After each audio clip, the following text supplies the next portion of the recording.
नमस्कार, जय हिंद। आप सभी का स्वागत है। आइए आज चेक कर लेते हैं कि हमें अखबार में क्या पढ़ लेना चाहिए था, क्या इंपॉर्टेंट रहा होगा और इसका डिटेल्ड एक्सप्लेनेशन आपको अब पता चल चुका है कहाँ होता है। यूपीएससी अनस्टॉपेबल्स चैनल पर और टेलीग्राम से जुड़ने के लिए चंद्रमौली एसआईआर आप डाल सकते हैं।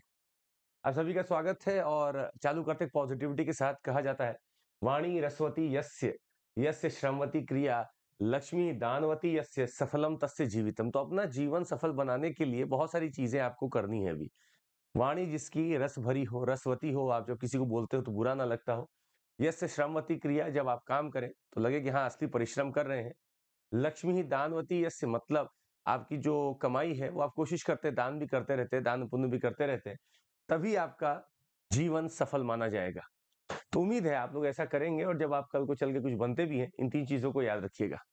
आइए देखते हैं आज हमें क्या पढ़ लेना चाहिए था। एक और आपको बस एक सूचना दे दें, we are having this prelims test series going on for our UPSC course. तो 2499 में आपको 30 टेस्ट मिलते हैं, जीएस के 22 है, सीसेट के 8 है और इसी से आपको एक एक्सेस भी मिलता है क्वालिटी इनहेंसमेंट प्रोग्राम का, आप देख सकते हैं। और हम लोग का एक बैच ऑलरेडी इंग्लिश माध्यम में चल रहा है, सीएमसी कोड लगाकर आप इसमें भी जुड़ सकते हैं। चलिए, पहला जो टॉपिक आज हमें पढ़ना था वो डिफेंस से रिलेटेड था। तो attackers of merchant vessels will be brought to justice soon, Rajnath. तो इन्होंने क्या किया है कि एक मतलब अलग से कुछ ऐसा लॉन्च नहीं हुआ है, पर कल एक आईएनएस इम्फाल का कमीशन हुआ है। आईएनएस इम्फाल, इसका कमीशन हुआ है कल, आईएनएस इम्फाल का।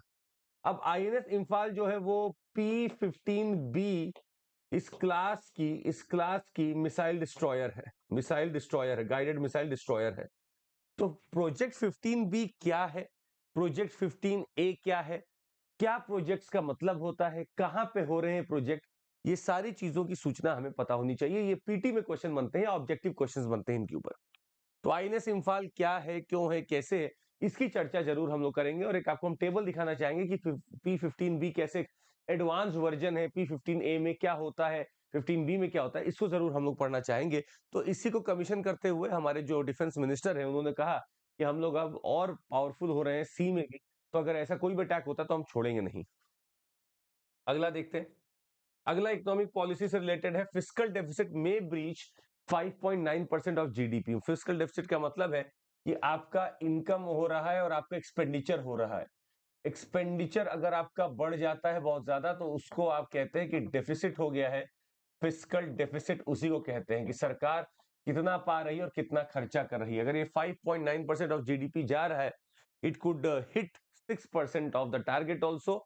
और भले ही टैक्स कलेक्शन हो रहा है पर फिस्कल डेफिसिट मतलब एक्सपेंडिचर आपका बढ़ता जा रहा है, इसीलिए फिस्कल डेफिसिट बढ़ता हुआ भी हमें दिख रहा है। तो कुछ एक दो फैक्ट आएंगे इसके ऊपर, रटना नहीं है, अपने को एक बार बस समझ लेना है कि फिस्कल डेफिसिट से क्या क्या हो सकता है। अगला हम देखते हैं, एनर्जी का एक थीम आया बहुत बढ़िया, renewable energy investments to surge 83% to $16.5 billion in 2024।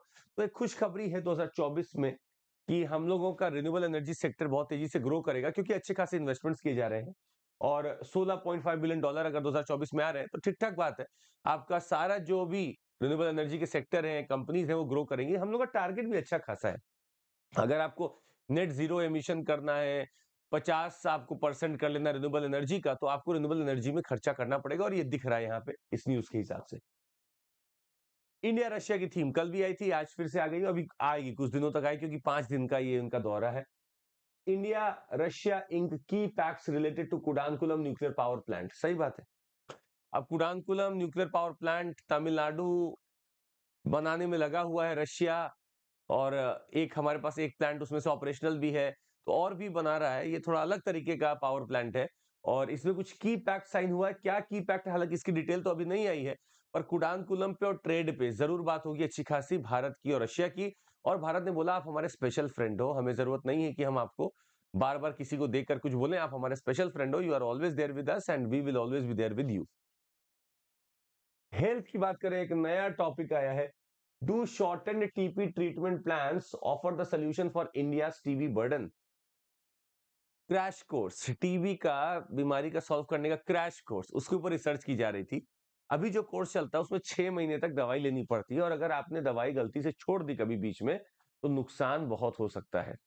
Multi drug resistant, extensive drug resistant TB भी बन सकता है। इसी के लिए 4 महीने के कोर्स की रिसर्च चल रही है, बात की जा रही है। अब देखते हैं कितना कारगर होता है, पर हाँ, लोगों का मानना है कि 4 महीने में शायद जो बहुत ज़्यादा एक लंबी अवधि थी या साइड इफ़ेक्ट था, वो धीरे-धीरे कम होता दिख सकता है, इन 4 महीनों में किया जा सकता है। तो ये इसके ऊपर रिसर्च अभी चल रहा है।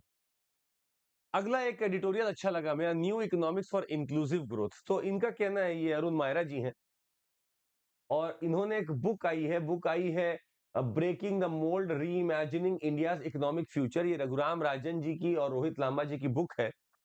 पर अरुण मायरा जी का मानना है कि ये इन्होंने जो लिखा है वो थोड़ा-सा मैं उसके सही में साथ में नहीं रह पा रहा हूँ। मैं I have different thoughts over that. तो रघुराम राजन साहब ने कहा कि अब भारत को मैन्युफैक्चरिंग को बढ़ावा नहीं देना चाहिए, एक्सपोर्ट ओरिएंटेड चीज़ों में लगना चाहिए, सर्विस पे लगना चाहिए। तो अरुण मायरा जी ने वही तो काउंटर किया, बोला कि आज तक तो वही कर रहे थे, फिर से वही करने का क्या मतलब है? मैन्युफैक्चरिंग करने पे बहुत बड़ा वैक्यूम जो है जॉब का, स्किल का, एम्प्लॉयमेंट का वो भर सकता है। इसीलिए ये स्ट्रैटेजी अपनानी चाहिए, ना कि सर्विस और एक्सपोर्ट ओरिएंटेड बस होना चाहिए। तो ये इनका मानना था। तो एक छोटा-सा एडिटोरियल है आपकी समझ के लिए बस। बाकी आपको पता ही है हम लोग से कहाँ मुलाकात होगी, यूपीएससी अनस्टॉपेबल चैनल पे। लक्ष्य बैच हमारा हिंदी माध्यम के लिए चालू हो चुका है। मतलब ये होगा 30 दिसंबर से। सीएमसी कोड पर आप लाभ ले सकते हैं।